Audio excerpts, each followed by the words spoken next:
Knowledge puffs up, but love builds up. 1 Corinthians chapter 8 and verse 1. The Apostle Paul moves from talking about the evils of bragging to warning true love isn't puffed up. The word he uses, fusio, translated arrogant, originally described the wind that comes out of a bellows.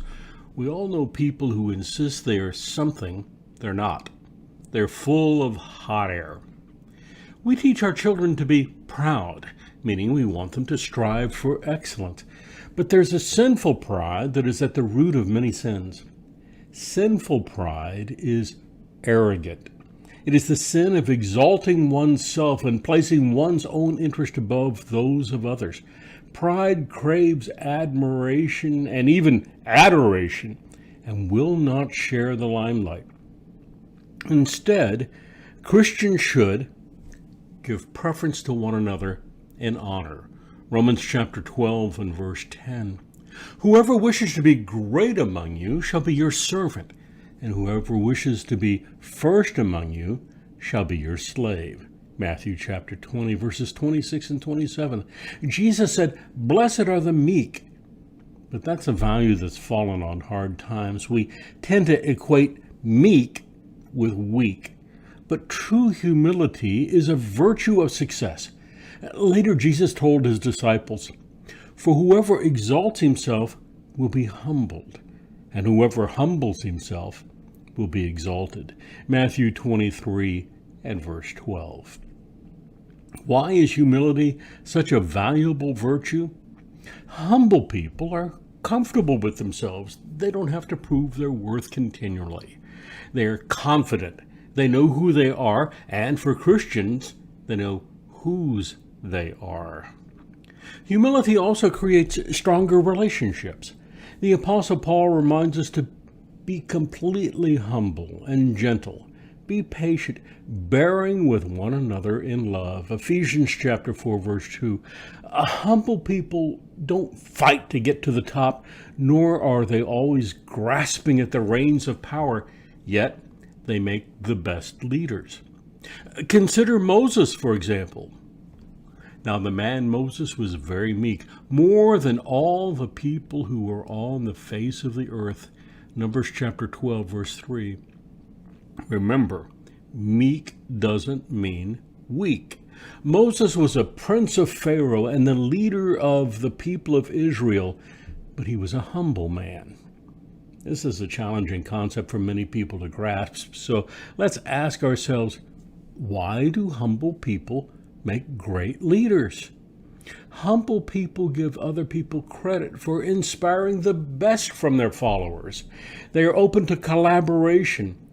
James reminds us, "Humble yourselves before the Lord, and he will lift you up." James chapter 4 and verse 10. Humble people focus their energy on other people. C.S. Lewis said, "True humility is not thinking less of yourself, it is thinking of yourself less." All of you clothe yourselves with humility toward one another, because God opposes the proud, but gives grace to the humble, according to Peter. 1 Peter chapter 5 and verse 5. Lindsay Holmes in the Huffington Post observes, because there's this lack of self-absorption, humble people also have more courage to try new things. And with a focus on others, there's less pressure to be perfect. Research has shown that humble people are more likely to help others in need. They are more charitable and generous, and studies show compassionate people live healthier and happier lives. It's also been demonstrated humble people are more likely to make moral decisions. When they are forced to make a difficult choice, rather than relying on their judgment as an arrogant person might, humble people turn to their moral compass. A proud man's arrogance causes him to blunder, while the wise man humbly looks for guidance from above. Finally, humble people are patient. They do not require constant affirmations. Modesty fosters patience, and that allows a humble person to enjoy the journey. Arrogance leaves no room for love. while the truly humble live in love. Next, Paul reminds us that love is not rude. A little consideration, a little thought for others makes all the difference. Winnie the Pooh. Courtesy is showing love in little things. According to an ABC News World Tonight poll in May 1999, 85% of us feel the world would be a better place if we just said please and thank you more often. Ashkemonoeo, Paul's next descriptive word for love, means to act disgracefully. It is dishonorable and indecent. The word schema, which forms the heart of ashkemonao, is a plan or a form, including social norms. When we violate those standards of conduct, we say a person is out of bounds. They've broken the rules. People are rude and they're mean. We're assaulted by rage. Road rage, cell phone rage, sports rage, boat rage, rage in the workplace, rage at home, rage in the parking lot.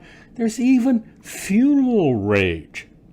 Michael Fobb, a funeral director in Sheffield, England, had to install dash cams on his hearses when so many impatient drivers began cutting into and cutting off funeral processions. The last straw came when a driver blasted around the hearse, blowing his horn and making obscene gestures during the funeral of a teenage hit-and-run victim. Of course, social scientists tell us every generation believes this generation is ruder than previous generations. But a strong case can be made. It's especially true today. Scientists point to overcrowding as one cause. Who doesn't become irritated, if not angry, sitting in gridlock, standing in checkout lines, or waiting on elevators? More frustration leads to more aggression. On top of that, add hurry sickness. We're impatient, and when someone slows us down, we get rude and angry, and as a result, we suffer from chronic pain and heart disease. In 1959, doctors Meyer Friedman and Ray Rosenman noticed an odd pattern shared by many of their cardiac patients, a pattern that centered on a, quote, chronic sense of time urgency, end quote.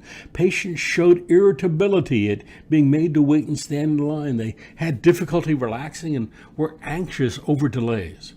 Obsessed with not wasting a moment, they spoke quickly, interrupted often, hurried those around them, and were forever rushing. The cardiologists called this new disease hurry sickness. Have you noticed anger's contagious? When an angry person walks into a room, everyone is set on edge.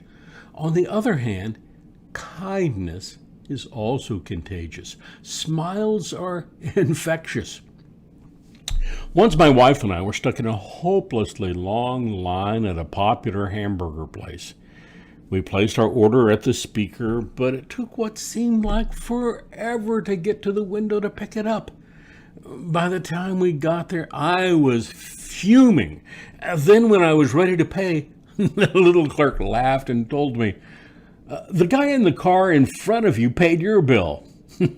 That changed everything. Jan and I started laughing too, and paid the bill for the unknowing car behind us as well. Later, I learned nearly a dozen cars had done the same thing, and we'd all been transformed by simple acts of kindness.